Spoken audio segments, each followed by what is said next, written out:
Here I have SONY Xperia Pro-I, and today I'm going to show you how to reset app preferences on this device.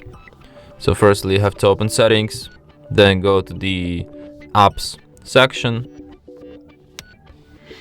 apps notifications, then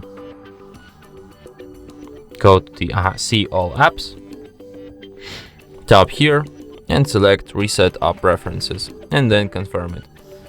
And after that, all of the apps settings will be reset. And that's it. Thanks for watching. If you find this tutorial useful, don't forget to hit that like button and subscribe to our channel.